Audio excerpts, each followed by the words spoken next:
In last 1 year, Indian markets have seen it all. Global growth has been downgraded. Europe is on the verge of bankruptcy. US has lost its AAA rating status. The outlook for equity investment is anything but optimistic. So what's the way forward for Indian markets? Is this the darkest dusk before the dawn, or the bad will get worse before it gets better? Thoughts on that from someone who needs no introduction whatsoever, and I'll keep the introduction very simple. Manish Chokhani, Enam. Manish, what a delight to have you back on Etina. Thank you for joining us. Last year, exactly before Diwali, Indian markets were striking distance from an all-time high.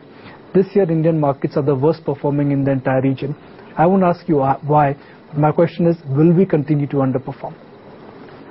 Well, to the average investor, underperformance is really not so meaningful. You're concerned with absolute return. And I would argue, as I've done in your previous episode, that we go through 6 phases in a market cycle, where the classic top is what we describe as a phase 3. Then you do the crash of phase 4, which is a sudden, sharp, unexpected drop. The phase 5 is really the recovery period, which you come within close touching distance of the previous high. And then you're followed by a stagnation, which is slow and grinding downwards in a phase 5, and then a climatic phase 6 sell-off, which then results in a rounding W-shaped bottom being formed before you restart the whole new cycle all over again. So we are playing out as per classic script of market cycles, and I'm not surprised with what has occurred in the last year. And actually, most of the price correction probably lies behind us. Having said that, it's not that interest rates will now peak and markets will just straight away, turn up. We still have that period to go through where we will come back, try to rise up. It will not be supported by earnings. You will come back and retest the bottom, and then you make the second of the up moves of the W before you finally move up into the next bull market. So this is normally a 2-3 year period from the 2008-9 top to the crash to up, and then you go down grinding. So if you were to ask me when will you see a next top of the market, it's probably a 2015 or 2016 number, by when you'll have forgotten the memories of the 2008 top, and you'll have taken it out very substantially. And I've also argued in one of your previous episodes that just as we see everything pessimistic today, all I have to argue is in the next 5 years, it's a very realistic assumption to say that earnings will double in 5 years. In the previous bull market, earnings actually went from 200 to 800 on the index in a 4-year period. So it was 4x. All I'm saying is it will be 2x in 5 years. And the multiples which are prevalent today, maybe the base will be a multiple of 12x. At the top, the multiple typically is double of the bottom. So you could be a 3x to 4x of the current market in the next 5 years, which actually is a 24-25% compounded return from today. So I agree things are pessimistic and gloomy right now, but therefore you have these prices. And there's no reason to be now pessimistic beyond these prices. So actually this is a good Diwali to be coming in with your shopping basket out. Just as in the previous 2 Diwalis you were better off buying gold, this may be the Diwali where you start taking your money off gold and actually buying businesses where profits can compound for you. You made a point last time when we interacted on this same forum that any bull market needs 3 conditions: government action, low interest rates, and a lot of liquidity. Unfortunately for us, all the 3 factors are missing.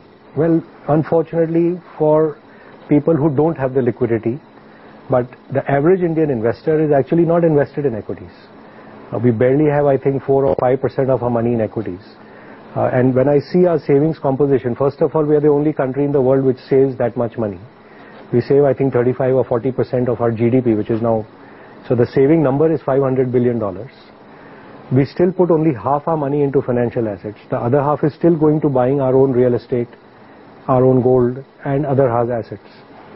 Of the half which comes into financial assets, the bulk of it is going either into bank deposits or pensions. A very tiny sliver has come into equities.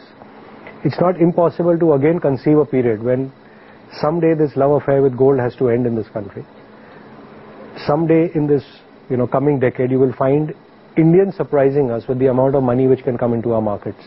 Because if you think of it today, on a $1.2 trillion of market cap which we have today, The retail ownership is barely 10%, which is $100 billion. $100 billion, if I take it in the context of retail savings in India, the retail deposit base in banking sector is in excess of $1 trillion.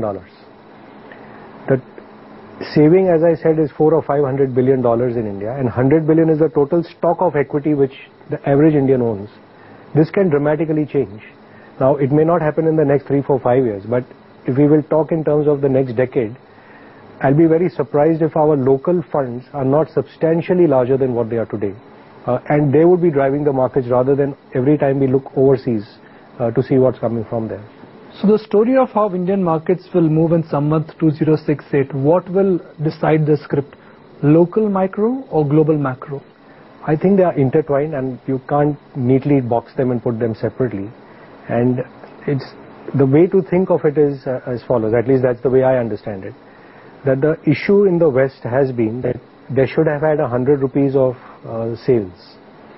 But because they wanted higher growth, the financing industry came in and boosted that growth to 150 by giving excess loans into the system.